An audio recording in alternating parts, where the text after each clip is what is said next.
going on with the self-regulation for DeFi, I want to introduce the moderator, Jed Grant from InfraChain, that we'll discuss with the panelists, and welcome to the panels as well. This is a work that we are also developing on the sub-working group 3 of finance in INATBA, and I'm very looking forward for your discussions. Thank you, Ricardo. It's great to be here. Good morning, everybody. We hope to have a very enlightening discussion today. We'll start out with a quick round of introductions. I'll let each panelist introduce themselves, and after that, I'll give you a short introduction of myself and then outline 4 topics that we will cover, and then we'll dive right in and go through those topics. So I'll pass it over to Thomas. Do you want to kick off the intros? Sure. Thank you very much, Jed. My name is Thomas Nägele. I'm an attorney at law from Liechtenstein. Used to be a coder for about 10 years, then switched to law. Now trying to build a bridge between technology and law. And as Joachim already pointed out, I'm in Liechtenstein, and I also was a part of the work group of the Liechtenstein government writing the Liechtenstein law. Good morning. I'm Jan Klesla. I'm the most important part is that I have the pleasure to be co-chair of the sub-working group 3 of our finance working group in INATBA. So basically, with my colleague JC, we are in charge of the topic that INATBA is working on.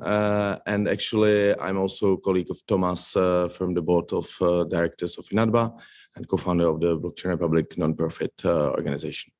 Thank you for inviting us, and good morning to everyone. My name is Ivona Schoonbrood.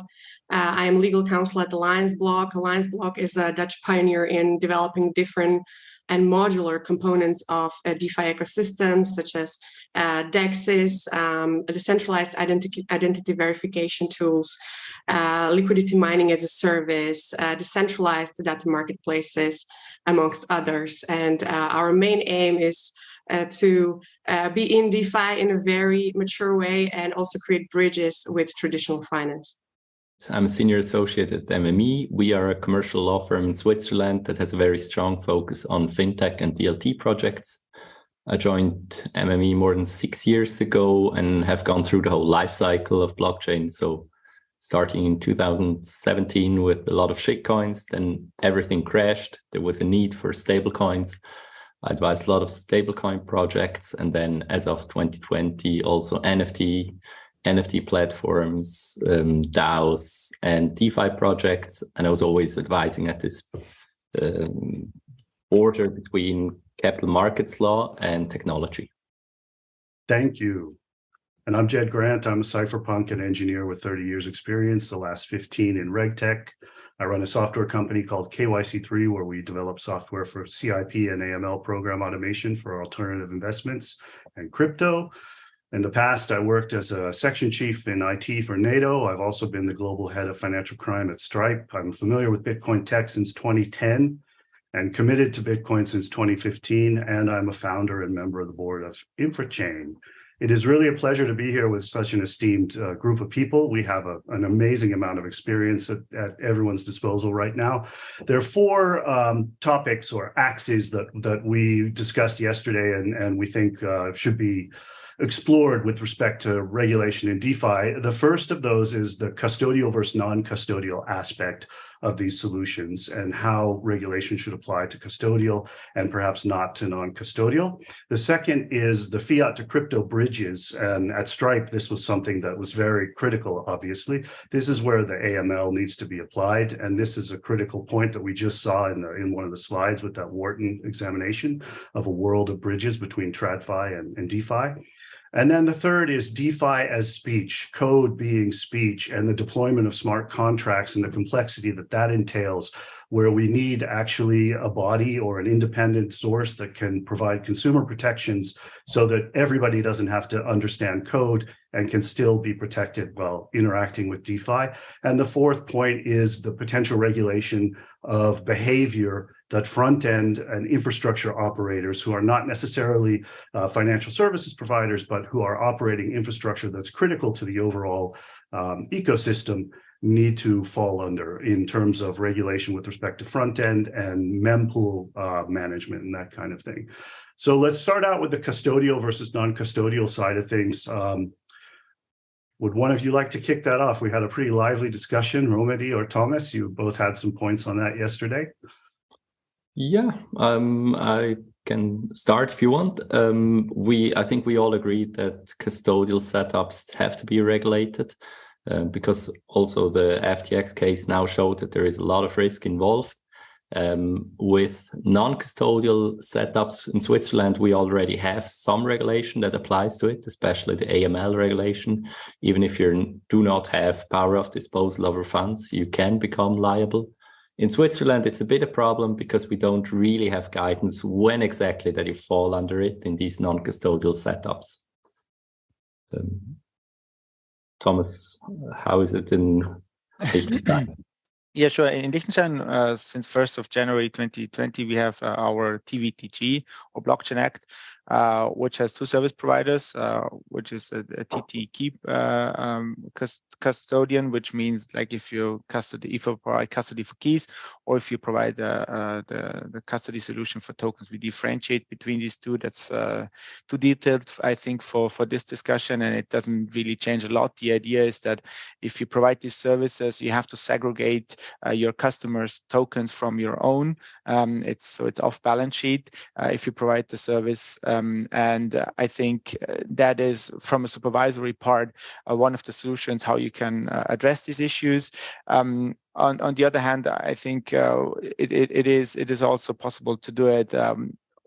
So it's not impossible to do it without segregation. You can have irregular custody where you have the customer assets on the balance sheet, but then we are actually back again in a situation where you have to be able to control your balance sheet, and you know what you do. You have to have proper risk management, and I think that is with that discussion again. Custody solution is one of the key areas, I think, where we will see more regulation kicking in because of the recent developments around FTX, for sure.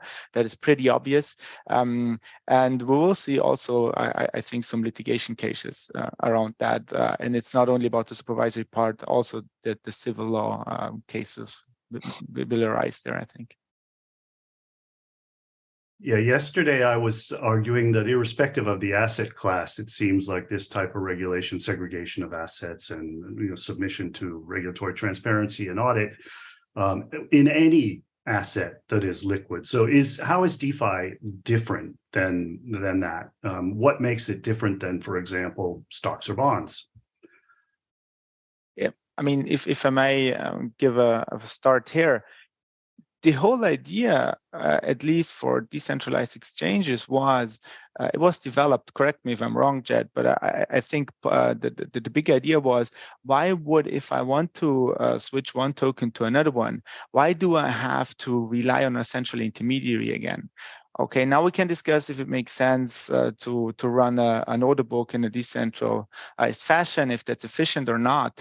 But in the end, the idea was with DEXs to have it non-custodial. So you keep your tokens, you custody it themselves throughout the process. And then there are amazing things like atomic swaps, where you have a binary result, either both transfers happen or none, right?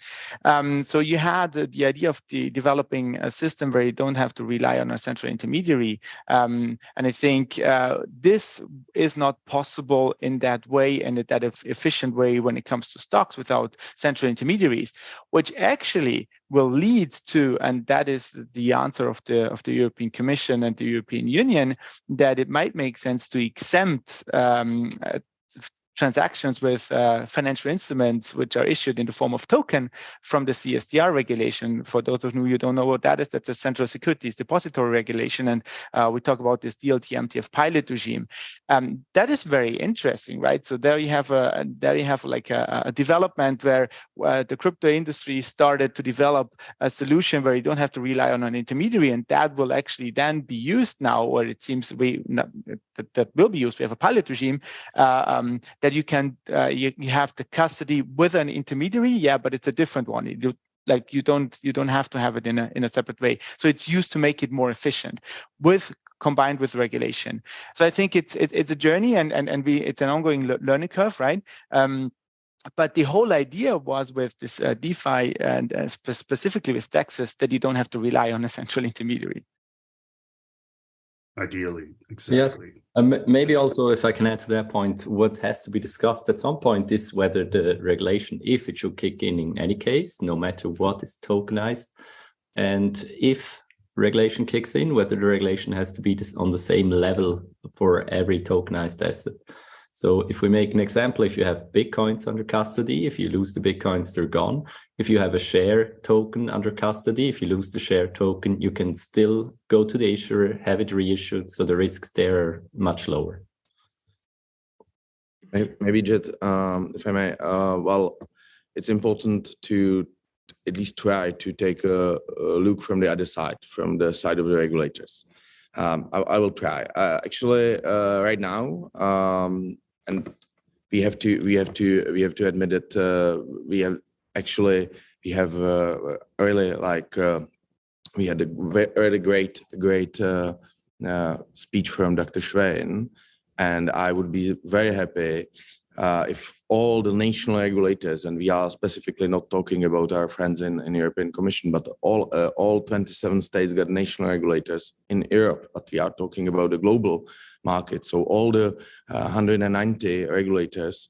Well, I would be very happy to see this presentation of Dr. Schwein, because there are some crucial points. First, what happened in last week and in last month? Well, that was not DeFi. That's very important to stress. And I'm not really sure that all 190 global regulators is, let's say, aware of that. Even if they are, there can be quite a political push to do something, to regulate something. And this is very important. DeFi is currently not regulated by for instance, MiCA. We are all talking about MiCA, and there will be wonderful panels during Blockchain Week on Friday. So there can be a push for regulators, from politicians, from public, to regulate DeFi. And we have basically three options, and it's from our friends in Liechtenstein. They analyzed it, and I believe Thomas can talk more about it. But the three options are: first, basically to regulate it as a CeFi, basically the same way, or to force DeFi under the CeFi structures. So basically, custodial stuff that can happen. Then, of course, to come with some kind of, let's say, centralized oversight over DeFi, that can be very tricky. There will be, of course, there will be regulations like AML. That's for sure. However, the question is if there should be some let's say horizontal regulation of DeFi. The third option is to let's say not to regulate it, but let the market, let us to do the work. It's also tricky because months ago probably no one would say, okay, Sam is going to bankrupt FTX.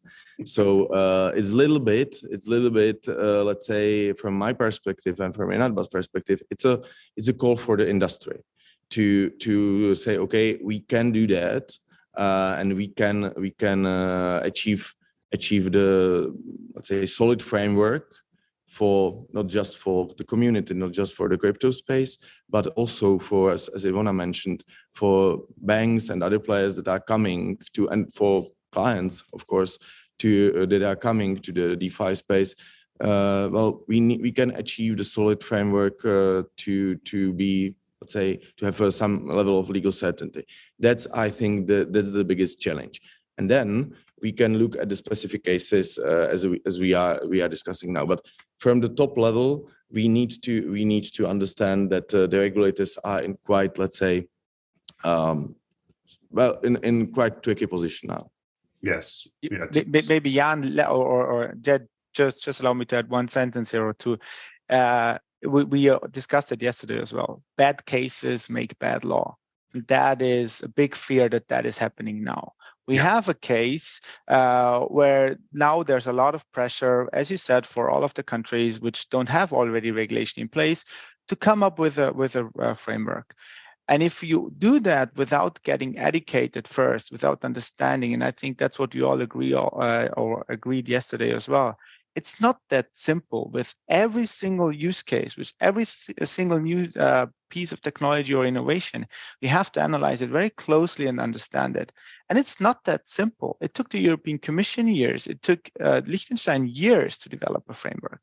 And if you do that now in 2, 3, 4, 5, 6, whatever months, it will kill a lot of the innovation. And I think we all have to raise our voice to say, yes, we have to do something. Yes, we have to come up with good regulatory frameworks, with harmonized, like with balanced approaches, which protect consumers and investors, but also don't like completely kill the innovation and provide a framework for the entrepreneurs. And I think that is what we have to do, and we have to educate the regulators. And they are very well and very good educated regulators, but also the politicians. They have to understand that it's not just to react and shut everything down. That is the wrong. I think that is the wrong path. And we also have to be not afraid to talk to media, because if we don't talk to media, others will, and then we'll have like bad press. Yeah. In addition to your point on the FTX aspect of being centralized and not DeFi, it's also just flat out illegal activity that we're seeing. So this is not, good willing behavior that regulation would correct before it became too late. This was flat out criminal, apparently. And we need to, of course, encourage law enforcement to vigorously investigate and prosecute cases of illegal activity and fraud in the space in order to keep the industry clean. Ivona, I think you wanted to add a point there. I'd also like to move forward on the points as soon Absolutely. as you Absolutely. So I think the custodial and non-custodial question is a non-brainer. Everything that is custodial exposes any protocol to our platform to the same risk and exactly the same problems that the traditional finance experiences. So I think that one will be regulated already by MiCA, which is custody is one of the crypto asset services that you have to actually apply for a license under new MiCA regulation. So I believe that will be tackled. The second question that I have in my mind is how many platforms that call themselves DeFi are actually DeFi. And one downside of the MiCA regulation is that it says or sort of like a shortcoming is that it says that decentralized finance is not supposed to be regulated, but it doesn't set a straightforward standard as to what is centralized and what is decentralized. So clear cut or expressly doesn't set that standard. So I think we will in the next year, when the MiCA becomes published and comes into force, we will see an industry a little bit struggling how to interpret it and waiting for the guidelines and level 2 regulation to see where they really can place themselves under MiCA regulation.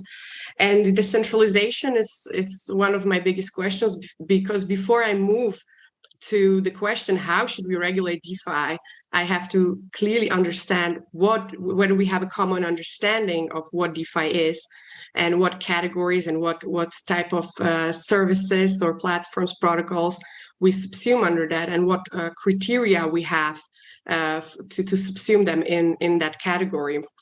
So I think, again, adding to the debate on FTX, definitely not a DeFi protocol if few people on top can move assets left to right.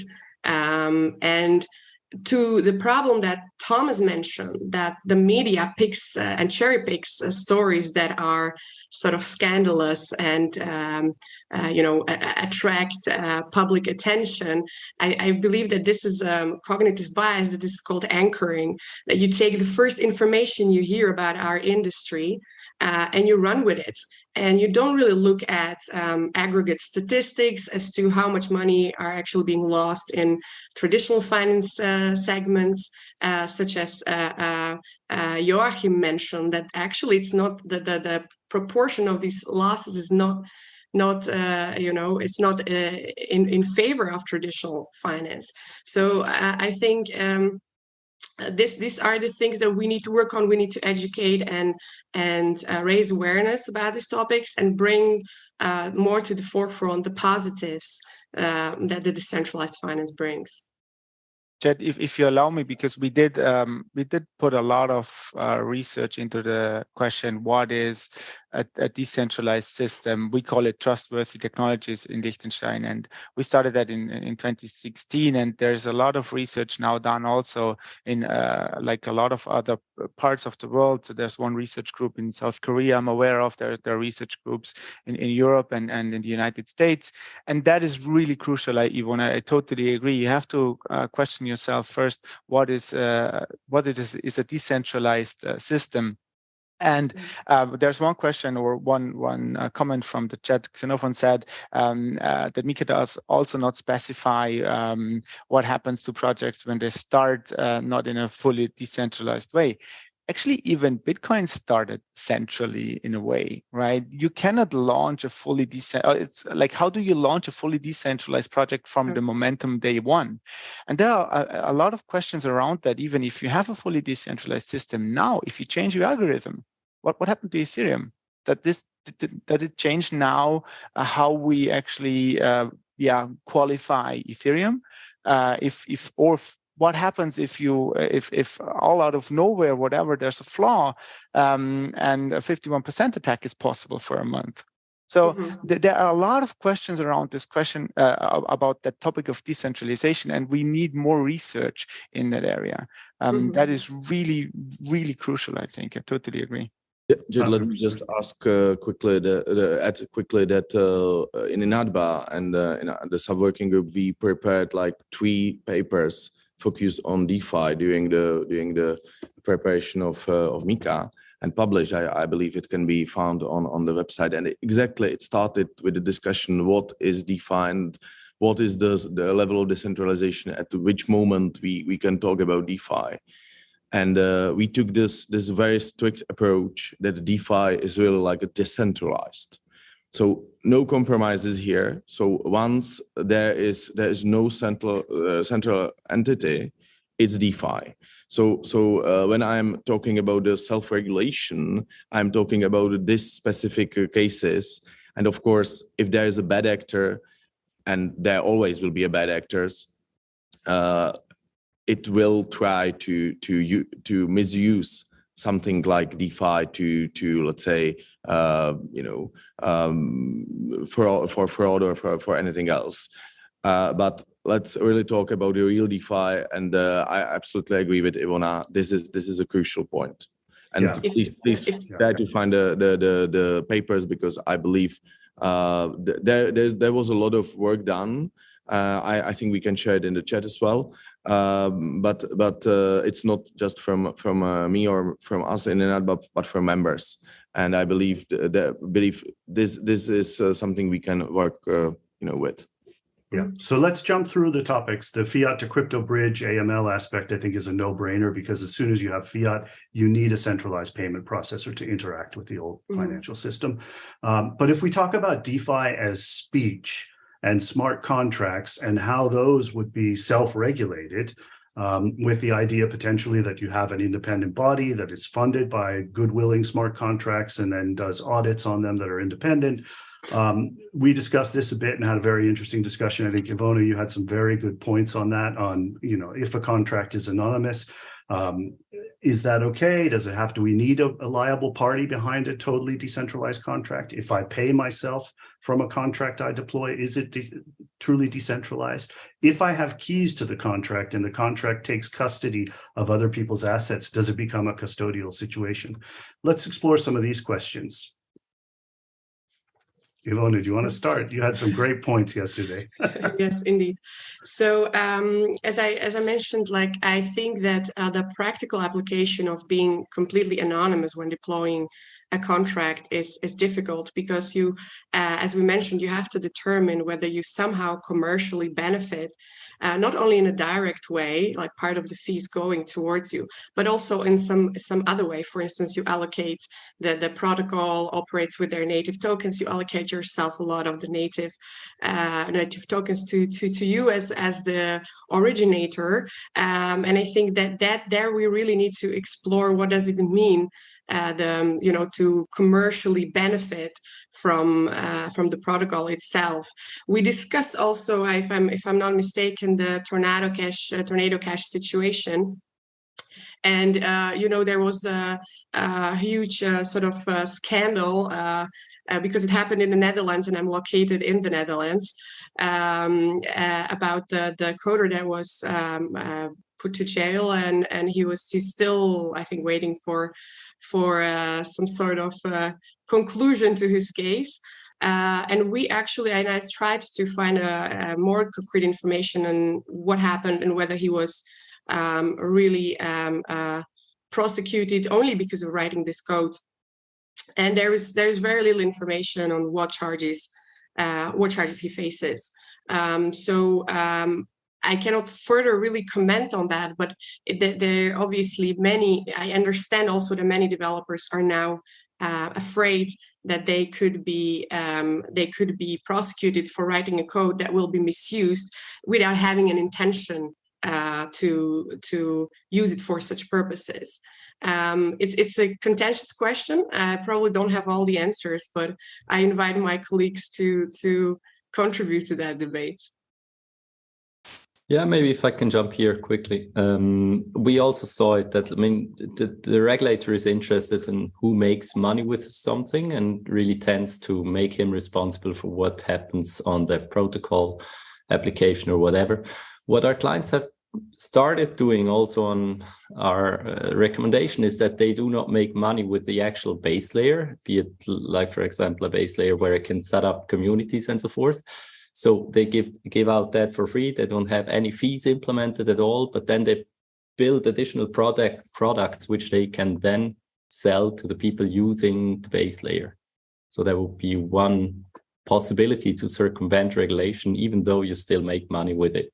Not with the base layer itself, but with the applications that are launched on that application. So I can only contribute what I read in some articles, but I think we have to differentiate between a coder who are not even, and that's maybe adding to the point if it's anonymous or not, but if you just publish a code and tell, like, I developed the code and the function is that if you send a transaction to it, it will completely mix it, and then in the end it will be hard, you cannot come back to the initial transaction. That's one thing, but if you then say use it to hide your traces, so you can do illicit activities with it, and it's very hard for law enforcement to track you down, that's a different story.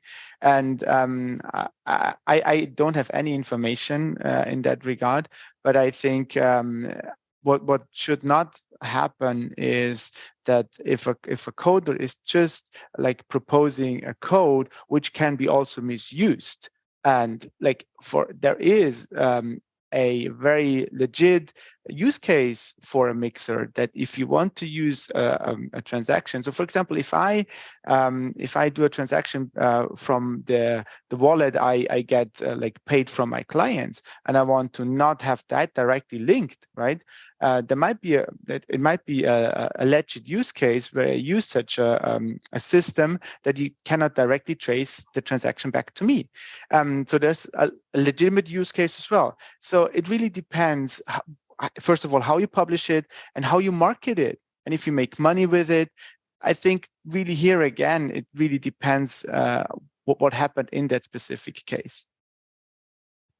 If you have control over something, can it be truly decentralized in the sense that if I make money from something, I have control over it to ensure that? Can it truly be decentralized?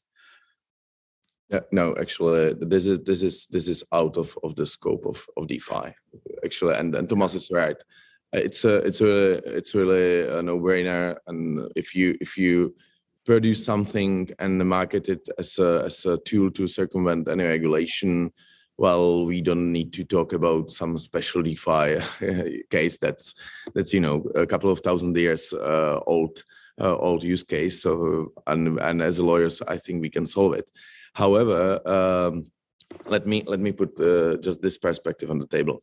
What we see now and what we will see in next couple of years, and Dr. Schweiner also mentioned that, is a huge convergence of the financial world and of the original crypto world. So basically the case when the IT guy just came with some code and then someone use it for something else, it doesn't have to be like a fraud. This will happen more and more often, and everyone in the crypto space, well, I believe we know it now, but we have to be aware that there are regulations, and we have to be in compliance with that, and there will be more.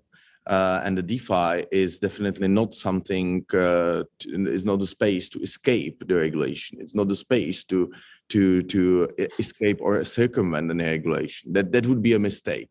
So we need to have some set of rules also for DeFi space before the regulators come. Not because we want to avoid them, but because we need to have. We don't want DeFi to be a space to, let's say, for fraudsters and for guys like that.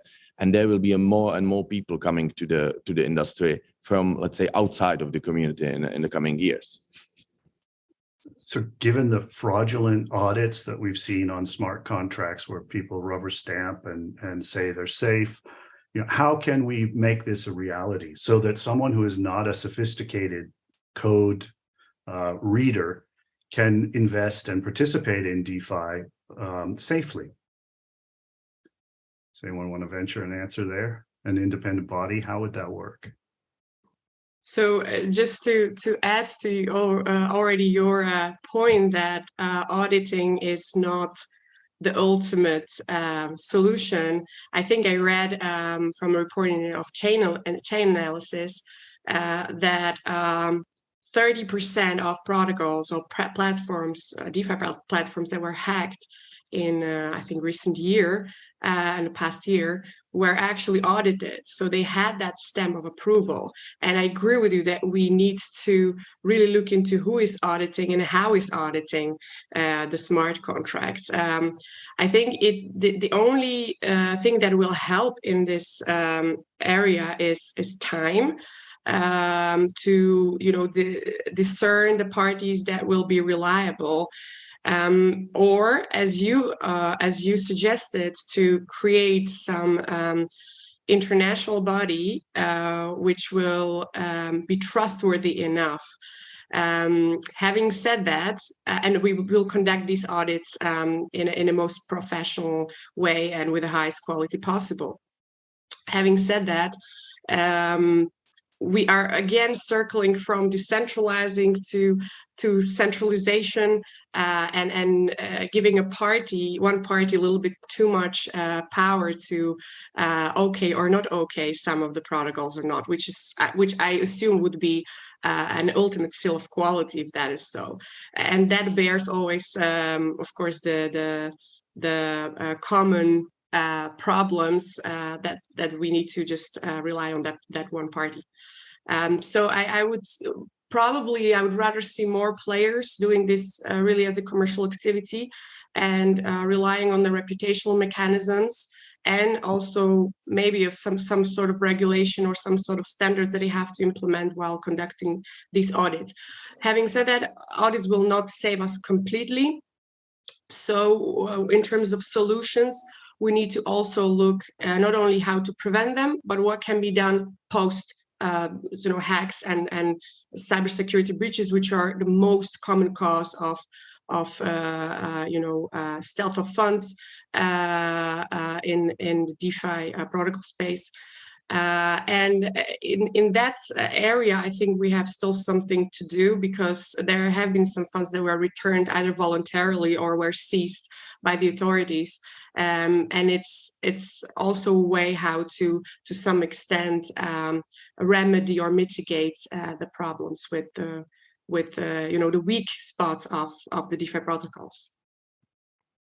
I think, Chad, that there's to that discussion, I think there are also private initiatives which at least have the idea to intervene if someone is building up a protocol and claims that he is fully decentralized and the smart contract behaves in a certain way, and then they will challenge that and publish it if, for example, that is not the case. So if the same which happens if you publish open source software, that people can just comment on it, right, and raise questions or problems. And I think the most crucial part here is, again, I think it is education. Because as long as people think, FTX is a blockchain company, that's why it's secure, we have a lot to do when it comes to education, because there will be, even if it's the most best audit company we will have. First of all, I have some questions there. Yes, as Ivona said, then we are centralizing the quality of a decentralized solution. Secondly, there's another challenge. People will just people with bad intention will just say, yeah, this is the label A, we have the label B. You don't stop that from happening. People have to get educated. They have to understand, and that's the beauty of this technology. You don't have to rely on third parties. If you commit the efforts, if you get educated, if you start, you can check most yourself. Not everything, as we said, not everybody can read code, but is this really true in 30 years or in 20 years that not everybody should be able to read simple code? I would argue that everybody should get taught to read code. Oh, that's exactly the point.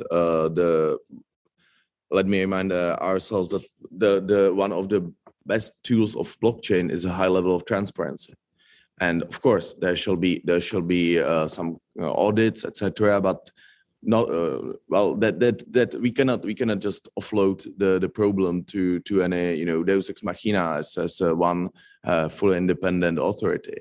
But on the other hand, we can have standards. Ivona is right, and Thomas is also right. The first standard and the first, let's say, law of this in the self-regulation should be the high level of transparency of DeFi. Then anyone can do his or her own audit. So basically, in investments, if you are like an investor, it's your basically it's your duty to look at the company, etc. etc. But you need to have the info. And as Thomas said, you should be, if you want to invest into the DeFi, but you should be able to read the code or to pay someone who is able to do that on your behalf. So basically, the high level of transparency should be, and I believe is crucial for DeFi. Also, with regard to audit, we have the same question again. Does it really have to be regulated by governments, or can it be self-regulated? And I think we're just at the very early stage where maybe self-regulation fails sometimes, but sooner or later we will have these players that are reputed audit firms based on the reputation and not based on some government decision. I wanted to make a point to what Jan said, that the high level transparency is the quality that we're looking for, and it definitely is.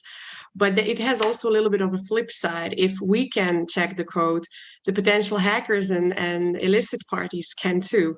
And they are very good in finding bugs and finding sort of faulty code, which is, in case of DeFi protocols, the most common cause of attacks, successful attacks, and why so much funds have been lost in past 2 years.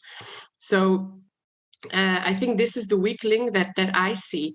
How to regulate it, it's impossible because it's case per case situation where really the code needs to be checked. And unfortunately, for the time being, the hackers seem to be a little bit 1-2 steps ahead of even the creators of the code sometimes. So I think that's where my focus, like a functional focus, would be when to solve this conundrum. It will take time, as you said, Ivona, and education, Thomas, and those two are tightly linked. Education takes time. What I'm looking for myself is I don't think everyone's going to be able to read code even in 30 years. That's too much to ask of all of humanity. But we can get to a point where, if I take an analogy of like the car industry, where you have a top gear and you have a car and driver, and you have these trusted, independent, non-governmental parties that say, yeah, this protocol is good. Here's why, and here's our analysis, and these are the kind of services that I think will build a healthy self-regulatory environment. And rating the auditors. This auditor does a good job. These auditors happen to do these contracts that were hacked. If we keep track of those statistics, we'll weed the good from the bad. But it takes time and education. Back to the panel. No, Jed, I have a question for you, because given your experience, like what Ivona said, like if all of this transparency is good or bad, do you have a take on that when it comes to open source software comparison? I do. I would love to hear your comment on that. The transparency of the ledger is critical, and that is what the innovation of the Bitcoin blockchain brings as the UTXO transparency. That doesn't mean that all the code has to be transparent, and we're actually moving away from that transparency because people have recognized that having your entire smart contract public on the Ethereum chain is not necessarily a great idea. So if you look at Taproot and DLCs and the new innovations with Mast there, you don't have to expose the entire code base of your contract. You only have to expose the conditions that were executed to arrive at the final agreement. And that's what the Merkleized abstract syntax tree does in Mast. You only have to show the code that hashes to build back to the root rather than exposing the whole code base. So we're moving to a world where the ledger has to be transparent, but not necessarily the contracts. And that's especially important when you have a smart contract between private parties. There's some very interesting stuff going on in that space as well, particularly on Lightning. The Lightning channels are a two-party smart contract, basically. And there's work happening now to create multi-party Lightning channels, which means you could open a community Lightning channel with, say, 60 parties and then swap NFTs in that channel. And that all would happen off-chain. And so all of that is intransparent, except when you finally settle onto chain. So the transparency of the ledger is key, but the code base not necessarily, which means why we need these auditors and third parties that can look into things really detailed and figure that out. There's another area that struck me. Two friends of mine in the last 6 months have approached me. Each one of them had several $100,000 worth of crypto assets stolen from them. They were victims of hacks. Which led me to conclude that one thing that could be very interesting for the industry to lobby for is a way for these people to self-declare to the Chainalysis and Score Chain and other, TRM labs, to declare to all of these companies in a simple declaration, my assets were stolen. This is the address I had. Here's the signature with the private key from that address to prove that they were my assets. Can you please list this address in your database of stolen assets? There's no way to do that easily today. And one of my friends has some hope in that he's managed to hire Chainalysis and have them trace some of the assets to centralized exchanges where a lawyer may be able to get the exchange to freeze and return the assets. But it's still a long shot. So that's just a thought on how some of the ways we can regulate post hack and attack. But it's surprising. In the last 6 months, I haven't had that much activity that close. People have approached me with smaller things, but this is several 100,000 each. And so it's getting worse. That goes back to this ex post remedies that we still need to explore. That should be easier. And in essence, it's a stealing of property, and that never changed. So even in normal world, sometimes it can be a very onerous way how to get things back. But since it's digital, getting it back is not really a problem. Just having a legal title to do that. So I think there's still much to do in that respect. Yeah, getting the courts to recognize such a claim exactly is going to be a very interesting process. Would we like to discuss the contracts anymore, or do you want to move on to infrastructure issues? Does anyone have any thoughts on infrastructure providers? I know that before FTX collapsed, there was a blog post from Sam about regulating DeFi, where he proposed that front ends would be regulated, which I personally find a crazy suggestion. And then we see a lot of abuse in mempools. Are there any thoughts on how that kind of behavior can be distinguishable from simply running a decentralized infrastructure? Well, I'm not sure if I agree completely about front ends that they should not be regulated. What we saw is that the projects that they were actually, for example, allowing trades in financial instruments, tokenized financial instruments, and they simply said, hey, we are not doing anything with regard to settlements, so we're not a security settlement system. We simply provide a front end. And there the financial market authorities, the FINMA came up quite quickly with the idea, well, it doesn't really matter whether your settlement afterwards will be decentralized or not. You will be responsible for what happens if you provide the front end to it. And I think that's also we discussed it yesterday already briefly. I think that's also the reason why Uniswap took some of the tokens off their front end, so that they're still there. You can still trade them, but you cannot access these pools via the Uniswap front end. And I think that could be an option. But again, I mean, the question is, if you then have payment tokens from a Swiss perspective, you might fall under AML regulation. There's still really a lot of open questions. And that takes me back a bit again. Yes, how should we then regulate for simple front-end providers?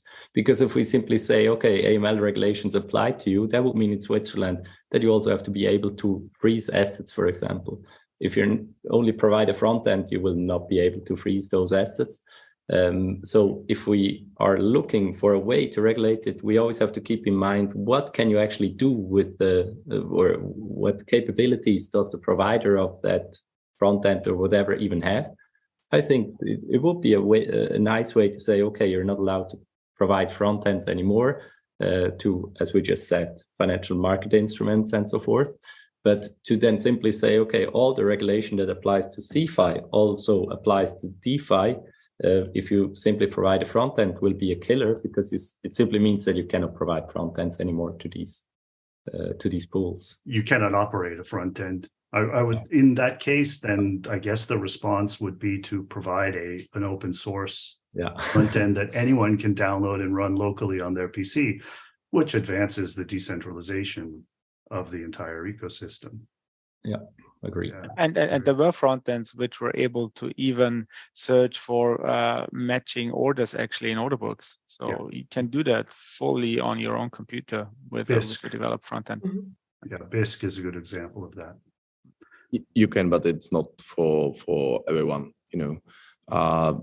Then this is the other side is that this is the limit of, let's say, broad acceptance of DeFi, and well, I'm afraid there always will be, let's say, some middleman, and it is right. There shall be some kind of regulation of the front end. Because you know, now we can easily say that FTX was basically not DeFi, but in 3-5 years we can have another early like the DeFi FTX, and then we will have the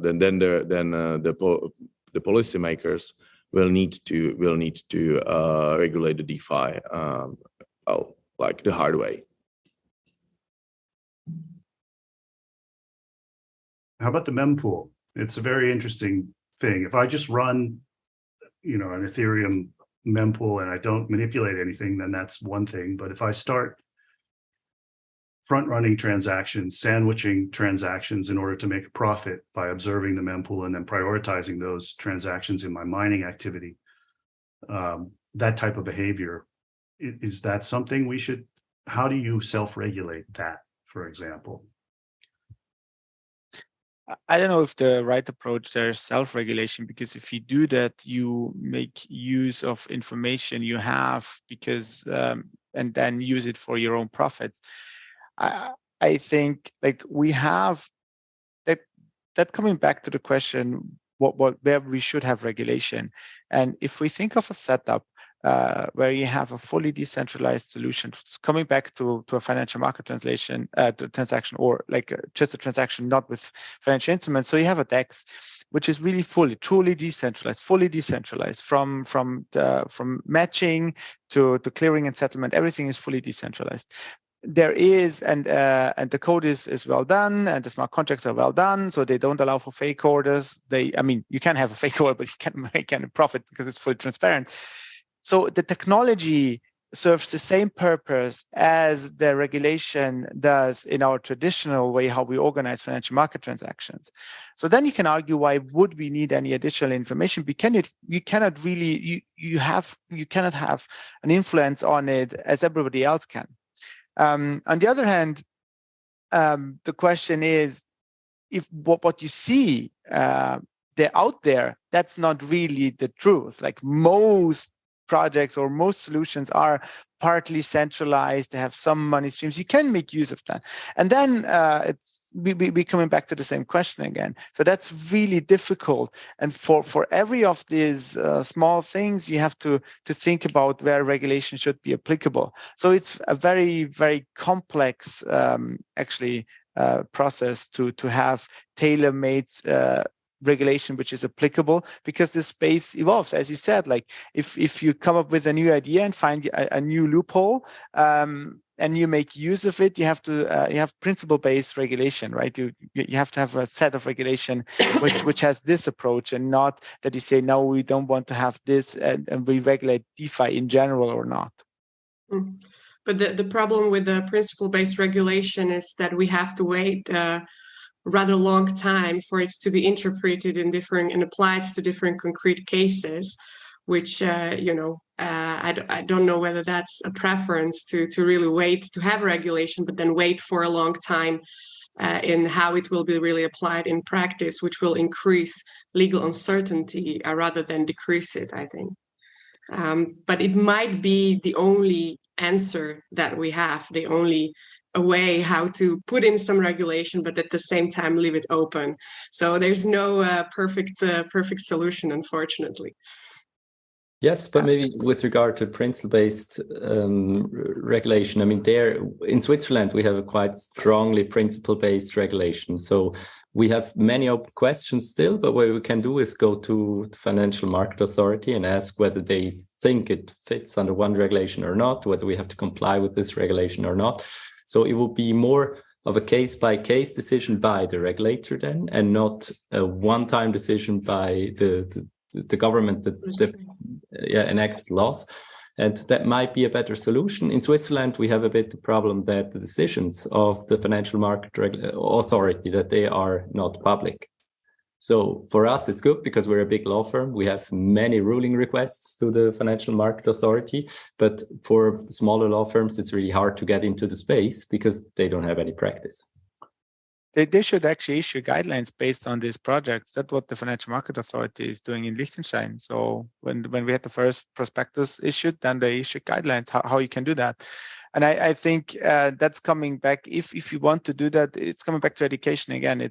We yesterday draw the picture that it's a train which is already running and everybody has to jump on board, and it's not stopping anymore. It's constant movement and it's constant innovation, constant development, and you have to jump on that train and start that journey together with the regulator, together with the lawmaker, with the advisors, with the industry, like with the innovators. So you have to realize that it's not stopping anymore. And I think that Joachim Schwerin said that in his talk, again, this will not go away. Yeah, we are in the 7th or whatever crypto winter.